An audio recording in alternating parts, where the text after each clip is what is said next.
about people involved in food and hospitality, and of course, music. The tastiest show on 100.4 FM. Proudly brought to you by Salt on the Waterfront. Hello, hello, hello. Welcome to Taranaki Foodies, the tastiest food show on 100.4 FM. It's us, Alina Williams and Warwick Foy, in the studio with the red walls. And we are happy to announce that we are proudly sponsored by Salt Restaurant on the Waterfront. We are super excited today because I wanted this guest in our studio for such a long time and we couldn't fit him in. And it is Matt Williams from the Groundbreaking Mushrooms, who is a mushroom grower, pioneering innovative methods of growing mushrooms sustainably. Hello, Matt. Hello. And there is another guest in the studio. His name is Ian, the apprentice. Thank you very much. Hopefully he'll be hosting a show on the Most FM in February, and he's learning. He's also an executive member of Taranaki Multi-Ethnic Council. Lovely to have you in the studio, Ian. Thank you very much indeed. Awesome. So we have several songs that Matt had chosen for us to listen together. The first one is Coming Through by the War on Drugs. Let's listen together. Okay, why did you choose this song? This is random. I mean, I like the band. Okay, And so you that's like the probably a bit of a weird name. I like the War on Drugs. Yeah, they're pretty good. Yeah. It was, Did you see them in Auckland? no, I didn't. I missed. No, I missed the play. Was it good? Very interesting Yeah. choice of title, isn't it, for the Yeah. band? Yeah. Well, it was started by this guy called Kurt Weill, wasn't Mm. it? Yeah, and he's kind of doing his own stuff. And I Yeah. saw him in France actually. Oh, yeah. He was great. Yeah. Don't you know what the War on Drugs is? No. It's the United States President government's- Nixon. Under Nixon, was it? Yep. Yeah. Attack on drugs. You see, we failed. never But at the learned same this time, story. it was propping up right-wing dictatorships Yeah, that yeah, were yeah. supplying the drugs. Mm, Yeah. yeah. Right. Yeah. Mikari, can you please change the location of this Instagram broadcaster so we can have both of our guests on?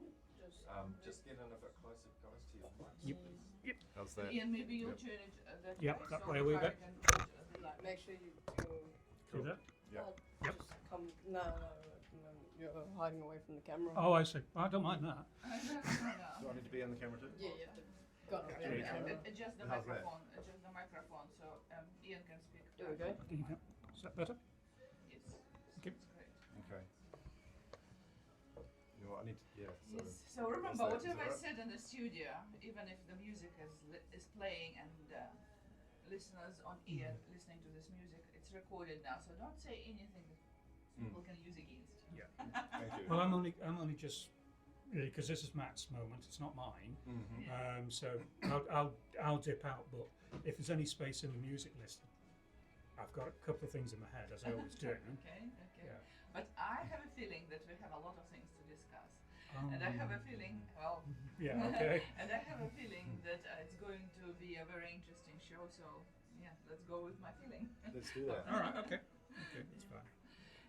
Every guest, of course, is different, but I mean, majority of people in New Zealand are underestimating themselves and very, very modest. So if you ask correct questions, you find really interesting stories. I agree with that. Probably true. Yeah. So with you, we'll start from your French Of adventure. Mexico, yeah. Mexico. Yeah, with a French man. And you lived in France for a while. Lived in right? France a as well. province. In what was it? It's south of Orléans. So what I don't even know what province, what region it was. I think it's called the Centre. The Centre. Pretty boring title, but that's where it is. That's where it was. Yeah. Such a Yeah. good song. It's very, It's cool, eh? it's very It's got a- relaxing. It's got a good summer vibe to it, actually. Yeah. Yeah. Yeah, it's quite old now. Is it? Yeah, I think Not it's as old as just- my choices. Everything is old now for us. Like, Well, yeah, it gets old as soon as it's released. guess what? The music that my son listened at primary school is considered classic now. Oh. My Okay. daughter Okay. spends most of it. Welcome back to Taranaki Foodie, the tastiest foodie show on the Most FM. It's us, Alina Williams and Warwick Foy in the studio with an amazing two guests today. It's Matt Williams, the owner of Groundbreaking Mushrooms, Obviously, he's a mushroom grower and the person who wants to introduce innovative methods of growing mushrooms sustainably. And we have Ian, the apprentice, who is hopefully going to have a show in February on the Most FM.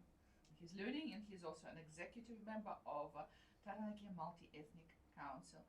And we're proudly sponsored by Salt Restaurant on the Waterfront. We just listened a song that Matt had chosen for us by the group called The Want Drugs, and it was called Coming Through. And I'm going to share with you my first impression of Matt when I saw him at the mushroom growing class. So I came to this very dimly lit place and I saw a very tall guy, very handsome, and he spoke to me in French. I don't know what clicked in his head, but he started speaking French and I was just like, wow, I definitely don't look French, but who knows what he sees. So Matt, tell us, how are you so fluent in French? I guess I lived in France on a farm, woofing, volunteering, when you kind of like go away and you just work on a farm. And I thought I would pick up French just osmotically, and after being there for a couple of months, I realised that wasn't going to happen, and sort of struggled on through, stayed there for a while, and then I moved to Paris, and I met a girl, and we lived together, and she was French. But what normally happens if you have a French partner, they just want to practice their English on you. So that didn't work. So I went to French school. I went to the Alliance Française, which wasn't far from the place we lived in, Montparnasse.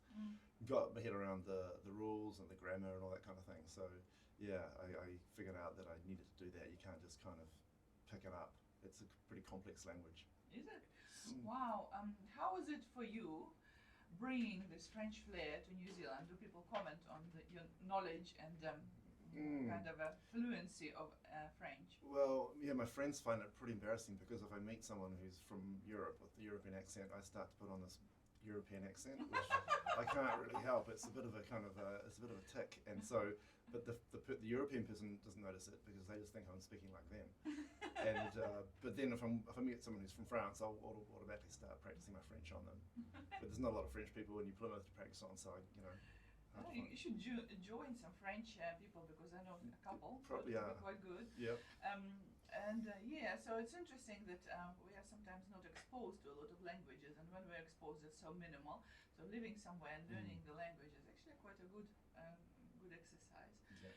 So this is your French ancestry. How did mushrooms came into your life? That's a good question. So I've always been interested in growing mushrooms, but never really gave it a go. I was sort of thinking it was a bit out of reach, didn't really know how to start. It was just sort of like a pet dream really. And then I was traveling through Mexico, surfing in Mexico in Oaxaca state, and I saw a posting for a workaway gig up in the mountains above Oaxaca City.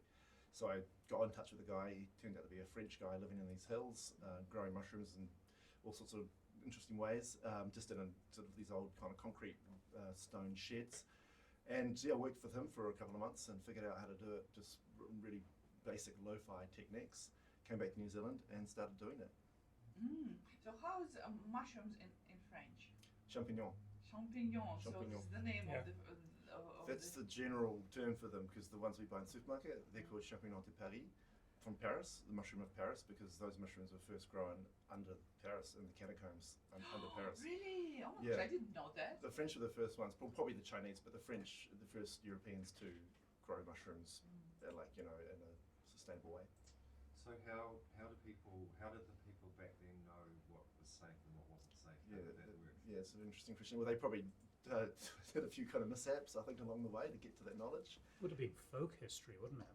Yeah, I mean, the poisonous ones, well, especially the red and white one that we all know, the Santa Claus mushroom, the Amanita muscaria, that's it looks like something you wouldn't want to eat. And the relative of it, the Amanita phalloides, the death cat mushroom, that doesn't actually look that bad, and it's even more toxic. But I suppose the French, they used to carry, it must have been pretty hideous really, they would have carried horse manure down into these caves and stacked it up, and the caves were kind of moist in a constant temperature, and the mushrooms would have grown on the horse manure, but then they had to get the horse manure out. And I can't imagine it was a very pleasant experience, but it worked. Do you know Fungi by Liv Sisson, the book Fungi? Oh yes, that's a great book. Did you see her at WOMAD? Didn't get a chance to see that talking thing. That would have been great. So I interviewed her, and I thought, how am I going to?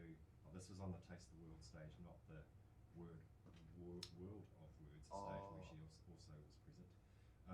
And I thought, how am I going to stretch this out for an hour? Wow, yeah. But it was so fascinating. She had such great knowledge and such great experience, and we were able to speak for an hour about mushrooms. Oh, great. Yeah, and other fungi. Excellent. Do you have an opinion on the Australian mushroom murderer? Oh well, I mean, it's all pointing to a conviction, really, isn't it? To guilty as charged. I think, considering all the things that the police uncovered. Are you mad with her for bringing mushrooms into disrepute? Yeah, it's bad. I mean, Weaponising mushrooms. weaponising mushrooms and giving them a bad name. You know, like it's not the mushrooms' fault. Mushrooms don't kill people. Other people kill others. Yeah. Yeah. So I've heard a lot of stories because I represent several groups, ethnic groups, and a lot of people who come to New Zealand from their own countries trying to find something similar, and very often they find a mushroom that looks like something that they grew back in Europe or Asia, and it's completely different. It has different name, different properties, and sometimes poisonous. Is there any kind of a guidelines or any kind of a something that they can use for choosing what is edible and what is not edible? Yeah, good. That's interesting because there's a few cases of Europeans coming to New Zealand and picking what they thought was porcini or something and it not being. And there's also, in terms of like having a sort of like a rule of thumb, I wouldn't really pick anything that was white and grew in a field. Oh, Yeah, white. yeah, yeah. The white ones tend to be the deadly ones. Toadstool. Yeah, toadstools. And if they grow in a field like on grass as opposed to growing out of a tree stump, if it's grown out of a tree stump, it's probably not going to be poisonous. But then don't take my word for it. There probably are poisonous mushrooms that grow on trees, but the deadly ones grow kind of under trees, but in the soil. Wow, that's really interesting. So it's so interesting. So why are some toxic and some are not toxic? Yeah, I don't know. I mean, it's a bit of a mystery, really. But I guess it's a protective measure. But then at the same time, like the truffle, for example, it wants to be eaten by a pig, and then the pig distributes the spores, and it makes itself smell and taste delicious to the pig, as opposed to these other mushrooms that are toxic but don't smell terrible. They look interesting, but they are absolutely deadly to our livers. What is their role in nature, especially the really beautiful ones, poisonous or not poisonous? The entire role in nature is to break down dead matter, dead wood matter, dead plant matter, break it down into soil, basically, or like be part of that process. So they can break apart the bonds in the cellulose and the lignin of the trees and the wood stuff, so the other organisms come in and access all the other nutrients.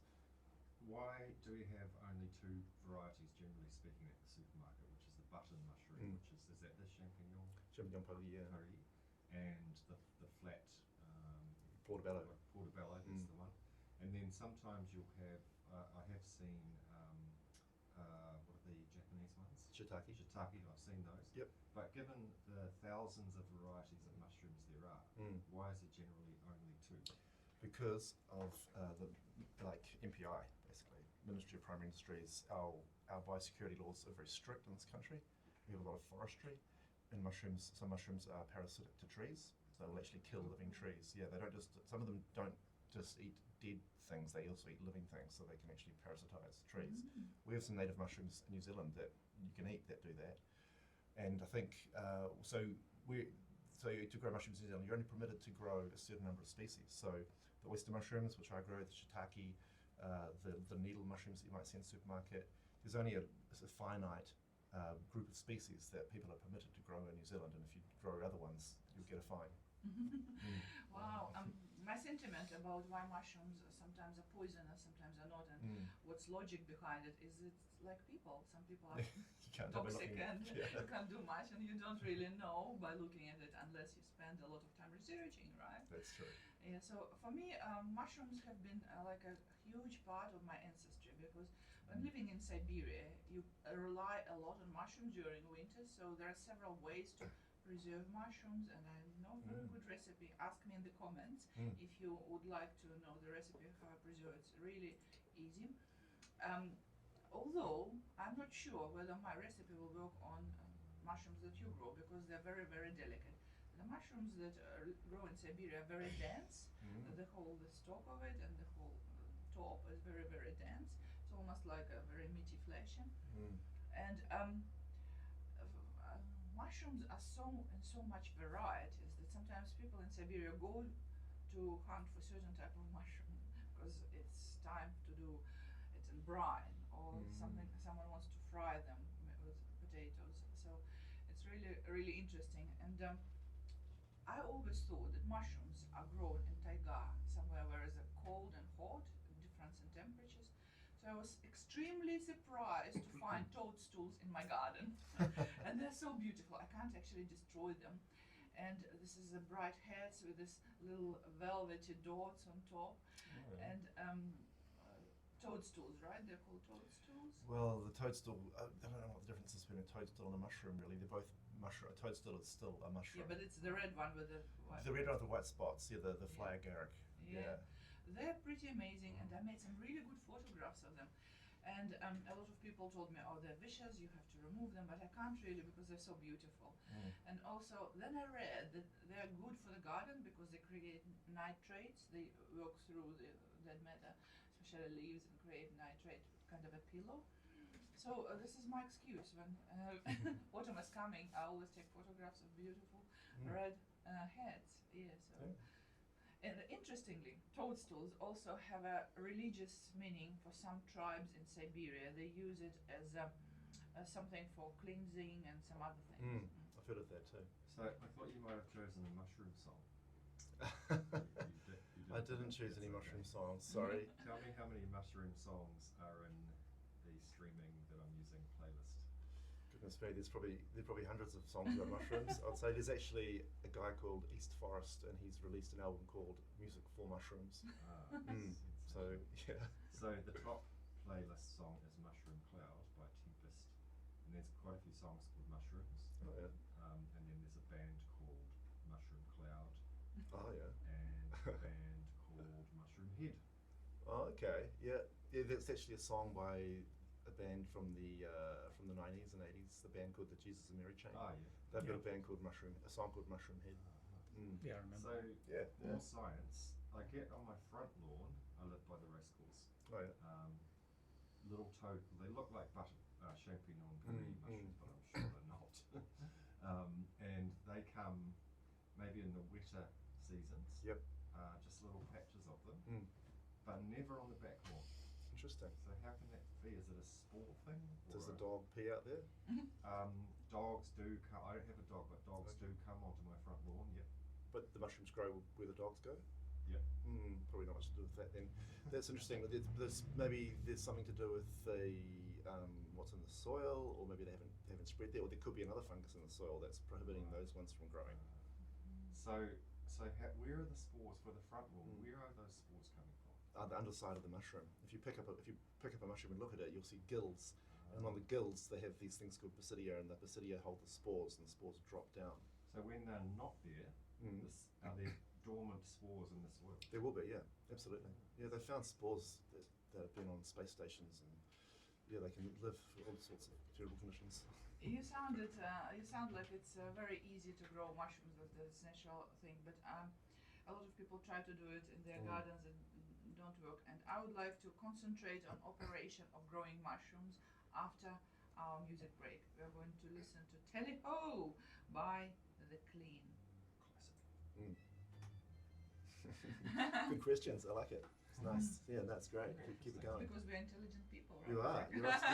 You're asking very good questions. It's great, and very relevant questions as well. You know, they're part of your What life. did you think you were going to be asked? Like your I don't favorite know. color? Yeah, or something like that. You know, what's the most? No, this isn't Read daytime your- mainstream read your radio.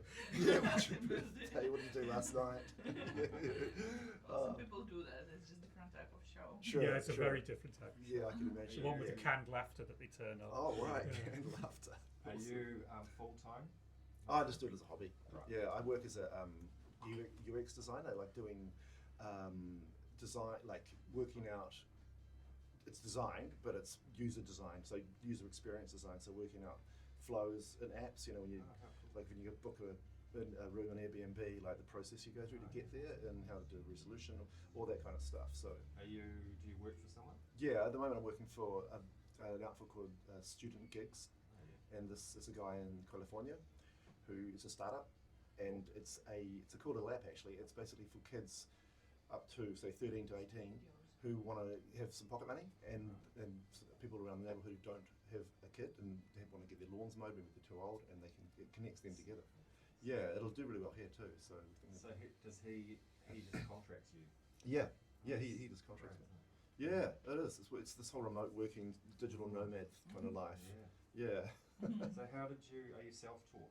Yeah, pretty much. Like this guy in Mexico, he just taught me how to basically mix two things together. But then the other process, which is really important, is how to make the stuff to mix together. So I taught myself all that kind of thing. So I use Westpac, and I'll show you. I don't know why they haven't fixed this. Oh yeah. I will have to now reset it What? Oh yeah. for it to work every time. Oh god. So it doesn't log you in each time. Nope. You logs So you out. Now it will. Are you going through So the now you're website logging or in. through the app? All right. It's so weird, eh? Are It's you a going tell through the them. website Yeah. or app? Is it app With or app, yeah. Oh. If you go to the App Store and write comments in the right. App Store, Right. they should fix that because I mean it's it's going out to thousands of people. Yeah, yeah. Mm. Funny. Yeah. But yeah, no, that's kind of so the mushrooms isn't really much of a breadwinner. It's just a hobby, but it could be down the track. We just need to get more people interested. I have a vision. Yeah, yeah. Welcome back to Taranaki Foodies, the tastiest food show on 100.4 FM. It's us, Alina Williams and Warwick Foy in the studio with red walls, and we are proudly sponsored by Salt Restaurant of Millennium Hotels. We have amazing guests in the studio. It's Matt Williams, mushroom grower from Groundbreaking Mushrooms, who is pioneering innovative methods of growing mushrooms. Groundbreaking. Yeah, that's why. No pun Sustainably. Lots of Yeah. puns into this. And we also have Ian, the apprentice, who is learning radio. And he's also an executive of Taranaki Multi-Ethnic Council. So, how big is your operation, Matt? Pretty small. You don't need a lot of space. So I would say probably half the size of this room. Like a small bedroom is what I use, a small spare room to do the kind of the technical side of it. But then I've got them grow. You can grow them outside, of course, under trees. There's no sun, and they'll sprout when the rain comes. So the operation's pretty small. I don't really grow a lot of mushrooms for sale. I just grow enough for my friends and myself, and the rest of what I do is basically getting materials for the workshops I do to teach people how to grow them at home themselves. Tell us more about your workshops. Sure. So the workshops, the workshops I'm doing, basically helping people get started on growing on materials that they wouldn't have normally thought you could grow them on. So one of the first workshops I did was a coffee sack workshop. So coffee sacks are in abundance because we drink so much coffee, and they're cheap or free. You can get them, and you can grow mushrooms on them. So you can't really grow plants on coffee sacks. You can put them in your garden, they rot down, but you can actually grow mushrooms on the fibre of the coffee sack, the hessian. Wow. Yeah, Mm. yeah. I really liked the class because it showed several parts. The chaotic ways of nature, how sometimes mushrooms just sprout out wherever they feel and under certain conditions, but also the scientific nature of your operation. Because for some people who were interested, you explained how you kind of collect the spores, how you kind of inject those spores to make special material for the classes. Tell us, what do you prepare and what do you use, how your class goes? Yes, of course. So the class always involves mixing two things together. So you've got to mix something together which is called starter spawn, or just spawn. So spawn, by the name of it, is something to generate more life, like salmon spawn, and this is mushroom spawn. So it's basically what's called mycelium, which is basically it's the body of the mushroom. What you see when you see a mushroom is just the reproductive organ. It's the reproductive part, very similar to a flower. I'm not going to unseat the reproductive organ. Yes, exactly. So what you're eating is basically the flower of the mushroom. Are there other reproductive organs that we eat? I wonder, yeah, Maybe well, something marine, perhaps. yeah. Do we? Fish eggs. Fish Fish eggs. eggs, Oh yeah, there we go. yep. Like caviar. Caviar is basically that same thing. So now that we're talking about cooking, what do you cook with your mushrooms? Well, I like to have an omelette in the mornings. eggs, to be Mhm. honest. I've got a couple of chickens, so they produce a couple of eggs every day. So my favourite is just a basic omelette with fry the mushrooms first. You strip them, tear them into strips, fry them, then whisk up some eggs with the water and put it into the pan and a bit of cheese and some rocket on the side. So I'm really interested in scrambled egg techniques and Mm. omelette techniques. Mm. What is your technique? Not scramble too much, lightly just break the yolk only just so you can still see bits of yolk and bits of white. And do you push it around and pile it up a little bit and then fold it? Yep. Oh, not fold it, just push it around a bit. It's probably more. It's like a cross between a scrambled egg and an omelette. And for scrambled, I will put some salt in with the eggs for 10 minutes, and that does something to the proteins. It makes them Does really it? fluffy. Yeah. Oh, interesting. It's taken me all of my life to discover that. Well, thank you. I'll use that one. Yeah, mushrooms and omelette, what a combo. Wow, I'm speechless. There's something extremely attractive about guys who can cook. So yeah. Awesome. So with a growing number of people who are trying to be vegetarians or having holidays from meat or something like that, did you find an extreme growth of demand? Yeah, there's a lot of people that are, wanted to eat less meat. We've been a country that produces a lot of meat. I think we have quite a lot of meat in our diet, and maybe too much, depending on who you are. But if people who don't want to eat any meat at all, they're a great source of protein. So you can make them taste like meat pretty easily because they absorb all the flavors that you cook them in. People are making all sorts of products now with mushroom protein that looks like meat. I think there's a product called the Last Burger or something, and there's a few products out there that they grow the mushrooms and then they kind of mix it with beetroot juice to make it red and make steaks and burgers out of it and so forth. Variety of mushrooms is amazing. There are thousands of different types of mushrooms. Why did you choose this particular oyster mushroom? It's the easiest one to grow. It's like the trainer wheels of mushrooms. So you can, they'll grow on anything. You can grow them on pretty much anything that's organic. I can't resist. I just have a question to Ian Yes. about mushrooms. What's your favorite mushroom? One that dish? comes in an omelette. oh my gosh! No, Basically it's club, it's yeah. so weird between us here. Similar experience because I'm the same. I do my scrambled eggs somewhat differently, but yes, little mushroom, little onion. Doesn't need anything else. That's fine. And it's one of those things which all of us eat in the house. All of us eat. Doesn't matter who makes it. It's just perfect. It just works. But what you're saying there about your availability or interchangeability of mushrooms with more familiar products, we were able to get that in the UK from supermarkets. Well, I've been out here 13 years, so we were getting it in the UK 15 years ago. So I don't know, and you guys can answer the question, Matt. Is it a thing here in New Zealand? You can those substitute burger meats, for example. Because to be honest with you, I don't really see it here. I'm not a vegetarian, but I think it does exist here. Yeah. There's. It's very, very prominent at home. So the Pleurotus ostratus. No, that we're not allowed to grow that one. I thought that was the oyster. That's the sort of main the oyster mushroom that's typically grown overseas, but we can't grow that species. We grow Pleurotus pulmonaris. Okay, so how does it taste, and what can you do with it apart from omelettes? You can do a lot with it. You can do so much with them. So I've been experimenting for a long time because I've had so many to play with, and one way I like to do it is tempura mushrooms. So you can coat them in, you make a mixture of like rice flour and ordinary flour, and maybe a few spices in there as well. You coat them in that. You could do a batter, like a tempura batter with carbonated water, and actually apparently a bit of vodka in there as well, like a third vodka to the water. Apparently it does something to the gluten in the flour, makes it crispier, and then just coat them in that and into a deep fryer. And is the texture of the mushroom too dense? No, it feels like it's not too dense. Not too dense. No, it's good. They're quite stringy, so they have that kind of sinewy texture, a little bit like meat. And so you can strip them, and they'll have this like pulled pork. You can make something that's pretty close to pulled pork.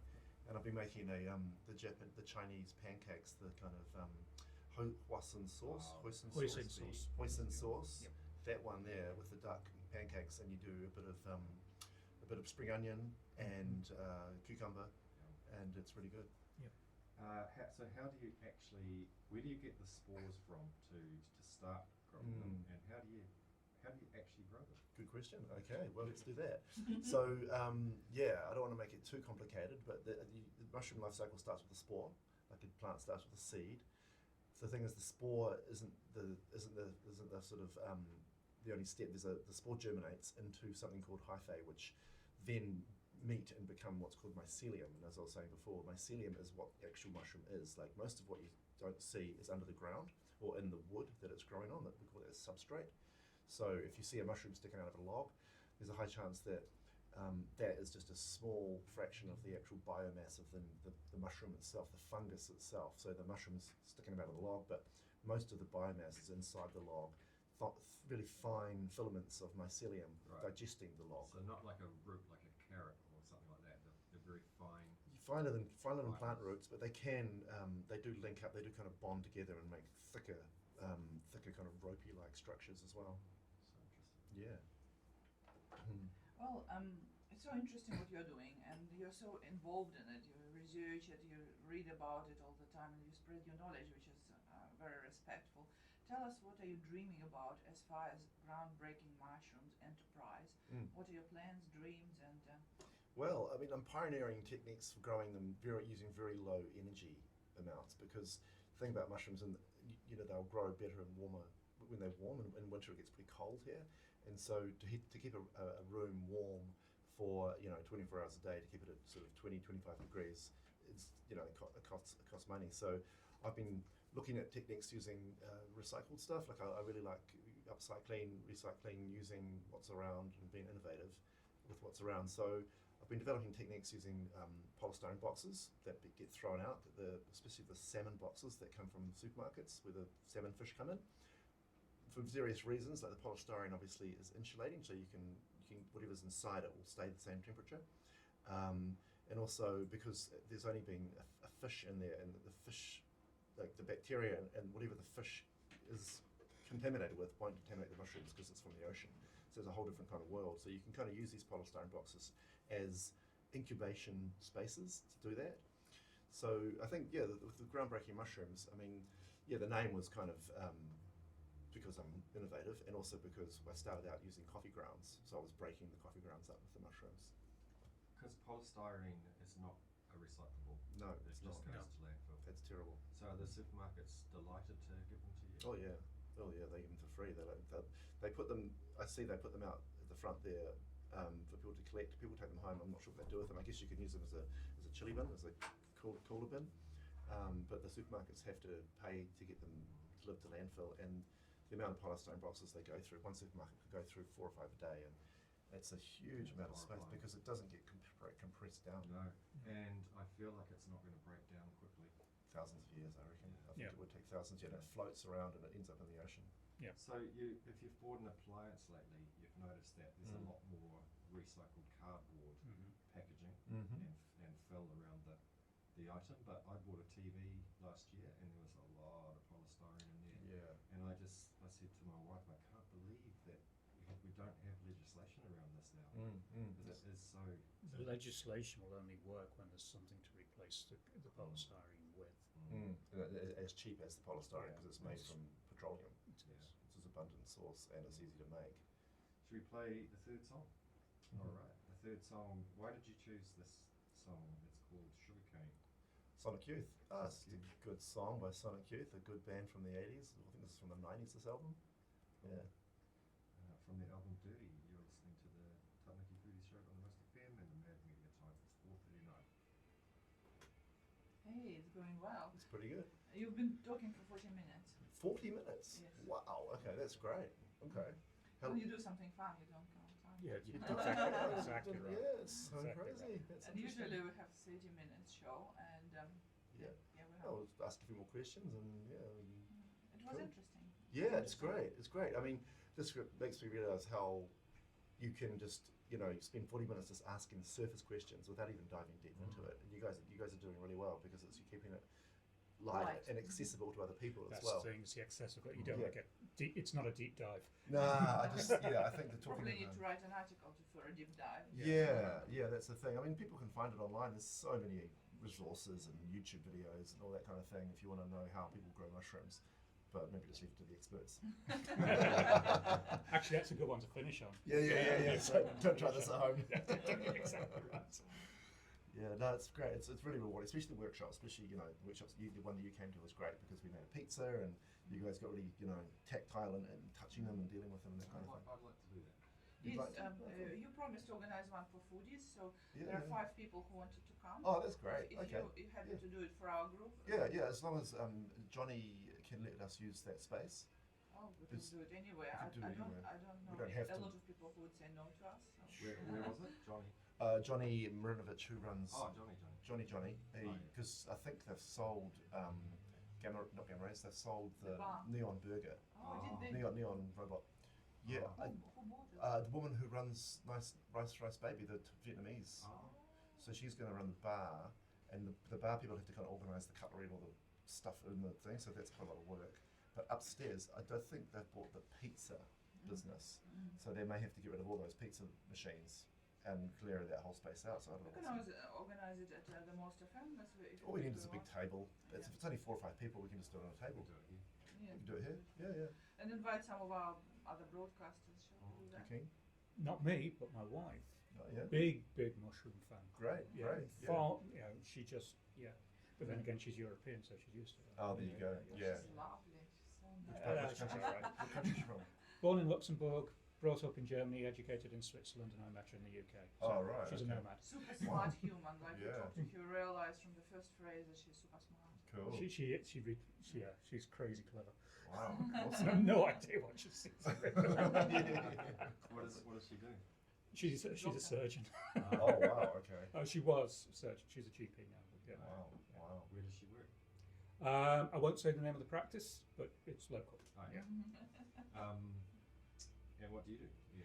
Well, I'm supposed to be retired, but I was rubbish at it, so now I'm working part time at the Red Cross here, and I just do the transport. That just keeps me quiet and on the road, and just delivering and collections, and that's it. Don't forget multi-ethnic council. I because do it is some a lot- work for it the is a lot- some work for the multi-ethnic It is a council. lot of work. It is a lot of work, but it's seasonal, isn't it? Let's be honest. I don't really start work with in terms of my role in the multi-ethnic. I don't really start work till now because I'm mainly responsible for the parade and the things that go around that.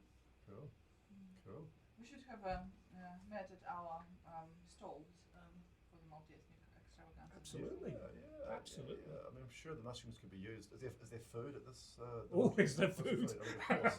Now So it's- it's the all main about the event, food. Yeah, It's all about the food Now now. they want to limit it only for 20 stalls, but 'cause we there don't is know an how much area ground. for arts and crafts where there Yeah. usually be. Ah, Why limit it?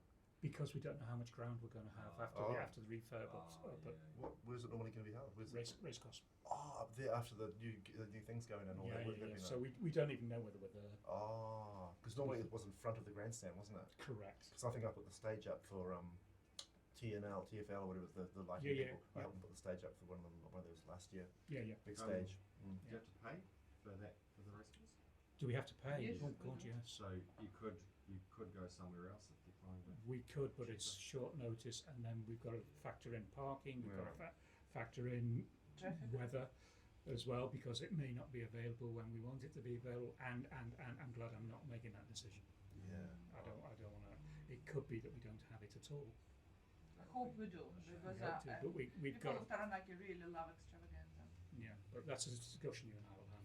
So we're wrapping up. If you have any information to say, this On is you, your mate. time. Next gig or something like that. Oh, I don't have one yet at school. Are you go? Welcome back to Taranaki Foodies, the tastiest food show on 100.4 FM.